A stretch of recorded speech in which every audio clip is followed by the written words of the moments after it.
परिचय। विद्यार्थियों, इन संख्याओं को देखो। तुम इन संख्याओं के बारे में क्या कहोगे? ये संख्याएं अनुक्रम में हैं। हाँ, तुम ठीक कह रहे हो। ये संख्याएं अनुक्रम में हैं। सर, अनुक्रम क्या है? आज मैं तुम्हें अनुक्रम और श्रेणी के बारे में बताऊंगा। क्या हम शुरू करें? हाँ सर।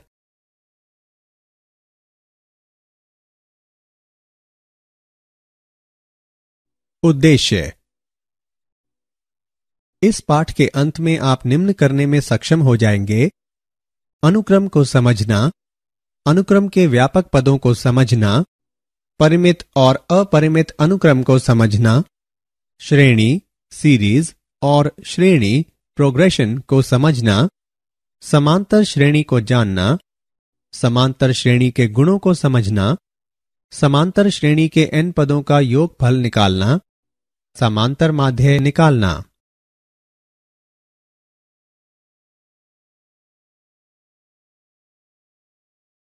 अनुक्रम कुछ निश्चित नियमानुसार एक निश्चित क्रम में व्यवस्थित संख्याओं का एक समुच्चय अनुक्रम कहलाता है। एक अनुक्रम में दिखने वाली विभिन्न संख्याएं उसके पद कहलाती हैं। एक अनुक्रम के पदों को A1, A2, A3 इत्यादि AN आदि के द्वारा निरूपित किया जाता है। अनुक्रम के nवें स्थान पर nवां पद एक संख्या है और इसे एक n के द्वारा निरूपित किया जाता है। nवें पद को अनुक्रम का व्यापक पद भी कहते हैं।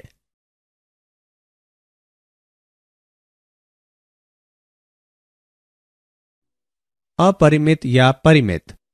यदि अनुक्रम हमेशा के लिए चलता है तो इसे एक अपरिमित अनुक्रम कहते हैं, अन्यथा यह एक परिमित अनुक्रम कहलाता है। 1, 2, 3, 4 इत्यादि एक बहुत ही सामान्य और एक अपरिमित अनुक्रम है। 20, 25, 30, 35 इत्यादि भी एक अपरिमित अनुक्रम है। 1, 3, 5, 7, 4 प्रथम विषम संख्याओं का एक अनुक्रम है तथा एक परिमित अनुक्रम है। अनुक्रम सामान्यतः एक नियम है जो प्रत्येक पद का मान ज्ञात करने का एक तरीका है।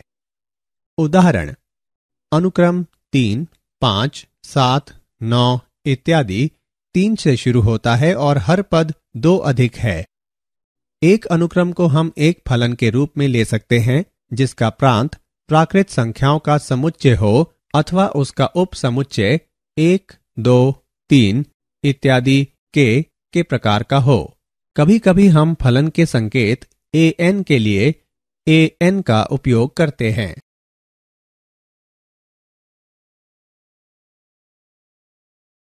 अनुक्रम के उदाहरण: an बराबर 2n प्लस 6 से परिभाषित अनुक्रम के प्रथम 3 पदों को लिखिए। हल: an बराबर 2n प्लस 6 दिया गया है।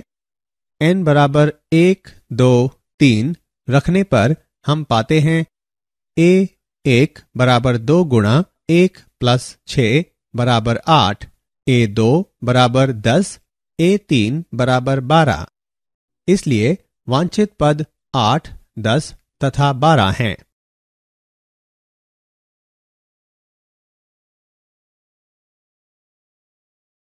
श्रेणी एक श्रेणी के अनुक्रम का योगफल है। यहां एक अनुक्रम दिया गया है: 1, 2, 3, 4, 5। संगत श्रेणी है 1 प्लस 2 प्लस 3 प्लस 4 प्लस 5। श्रेणियों के लिए हमारे पास विशेष निरूपण हैं। इसके लिए हम इस ग्रीक अक्षर का उपयोग करते हैं जो कि सिग्मा कहलाता है।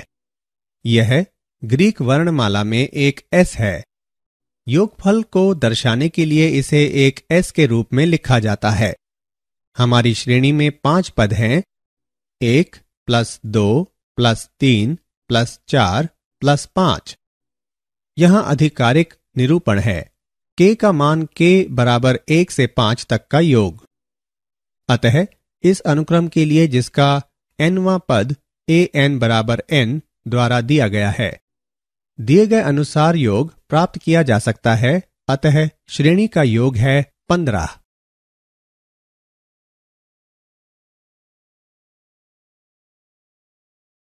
समांतर श्रेणी एपी। एक समांतर अनुक्रम या समांतर श्रेणी वास्तविक संख्याओं का एक अनुक्रम परिमित या अपरिमित है जिसमें हर पद पूर्व पद से एक अचर पद जिसे सार्व अंतर कहा जाता है अधिक है। उदाहरणार्थ 1 से शुरू करते हुए और 4 के एक सार्व अंतर का उपयोग करते हुए हम परिमित समांतर अनुक्रम 1, 5, 9, 13, 17, 21 और अपरिमित अनुक्रम 1, 5, 9, 13, 17, 21, 25, 29 इत्यादि 4n+1 भी प्राप्त करते हैं। चलिए प्रथम पद a और सार्व अंतर d की एक AP लेते हैं जो है a+d, a+2d और आगे तक।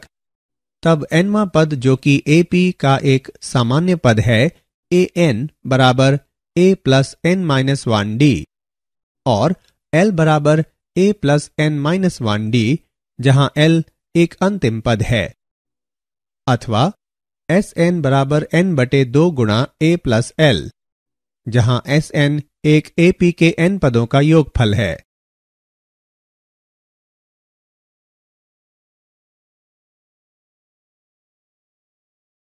समांतर श्रेणी के गुण AP। यदि a1, a2, a3 और आगे तक an एक AP है तब a1 plus minus k, a2 plus minus k, a3 plus minus k और आगे तक an प्लस माइनस k इत्यादि जहां k r से संबंधित है जो एक AP में है। k a1, k a2, k a3 से k an तक जहां k r से संबंधित है और k का मान 0 नहीं है भी AP में है। a1/k, a2/k, a3/k जहां k r से संबंधित है और k का मान 0 नहीं है भी AP में है। एक AP के क्रम को बदलने पर हमें परिणाम स्वरूप एक AP ही प्राप्त होता है जो कि an, an-1, a3, a2, a1 तक आदि भी AP में हैं। दो अलग अलग AP को जोड़ने या घटाने पर हमें एक AP ही प्राप्त होगा। मान लीजिए B1, B2, B3 और आगे तक Bn आदि भी एक AP में हैं, तब A1 plus minus B1, A2 plus minus B2, A3 plus minus B3 और आगे तक an प्लस माइनस Bn आदि भी AP में हैं।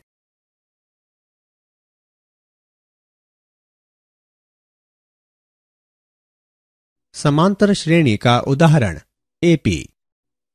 उदाहरण, माना कि एक श्रेणी के n पदों का योगफल n गुणा 2n-1 है। इसका mवां पद ज्ञात कीजिए। हल, माना कि Sm और Sm-1 क्रमशः m और m-1 पदों के योग को दर्शाते हैं। Sm बराबर t1 plus t2 plus t3 plus इत्यादि प्लस tm-1 प्लस tm तक। Sm-1 बराबर t1 plus t2 plus t3 plus इत्यादि प्लस tm-1 तक। tm को इस प्रकार प्राप्त किया जा सकता है tm बराबर Sm-Sm-1। अतः हल करने पर हमें प्राप्त होता है 4m-3।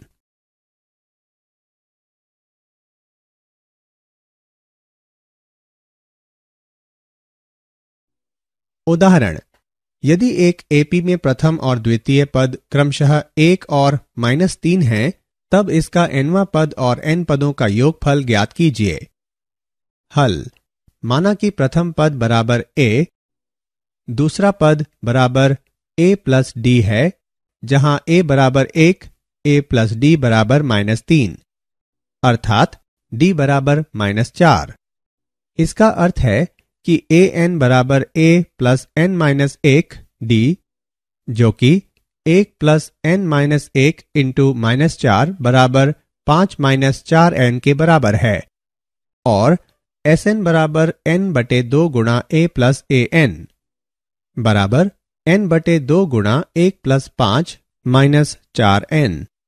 इससे हमें प्राप्त होता है Sn बराबर n गुणा 3 माइनस 2n।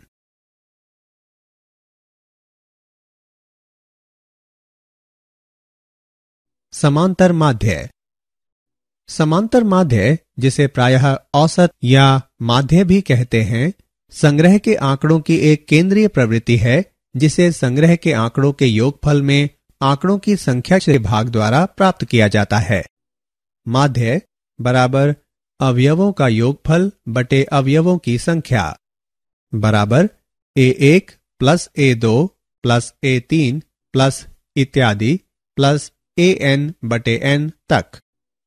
उदाहरण 3, 5, 7 का माध्य ज्ञात करने के लिए चरण 1 संख्याओं का योगफल ज्ञात कीजिए, जो है 3 प्लस 5 प्लस 7 बराबर 15। चरण 2 कुल संख्याओं की गणना करें। यहां 3 संख्याएं हैं। चरण 3 माध्य निकालें। 15 बटे 3 बराबर 5।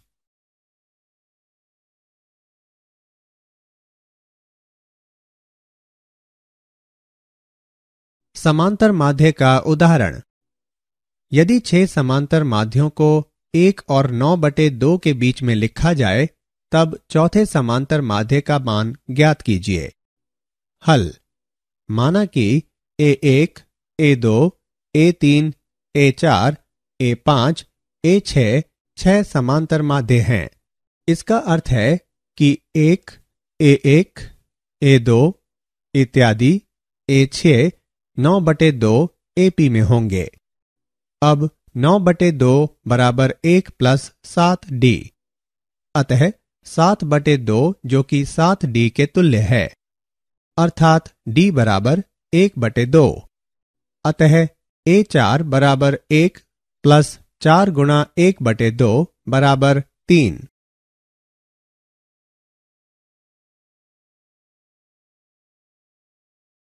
क्या आप जानते हैं, व्यवस्थित संख्याओं जैसे कि 1, 1, 2, 3, 5, 8 इत्यादि का कोई स्पष्ट प्रारूप नहीं है, लेकिन अनुक्रम की रचना पुनरावृत्ति संबंध द्वारा व्यक्त की जा सकती है।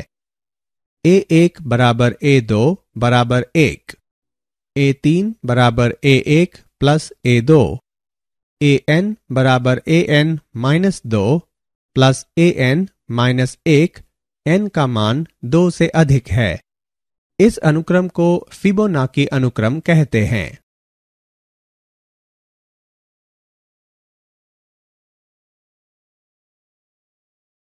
सारांश।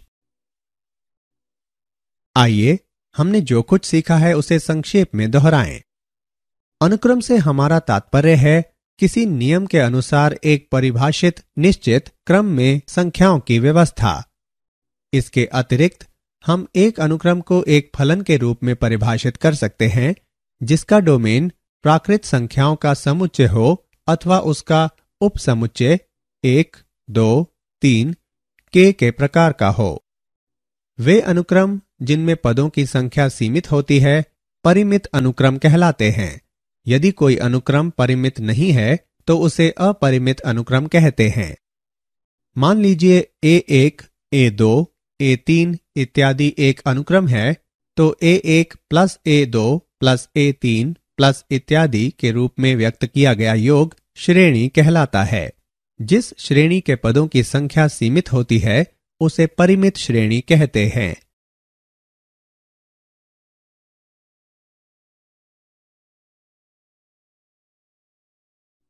किसी अनुक्रम में पद समान नियतांक से लगातार बढ़ते या घटते हैं, समांतर श्रेणी होती है। नियतांक को समांतर श्रेणी का सार्व अंतर कहते हैं।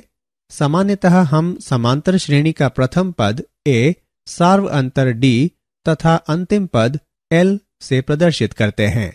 समांतर श्रेणी के व्यापक पद या nवें पद को AP के प्रथम n पदों के योगफल Sn द्वारा व्यक्त किया जाता है। कोई दो संख्याओं a तथा b का समांतर माध्य a होता है, अर्थात अनुक्रम a, a, b समांतर श्रेणी में है।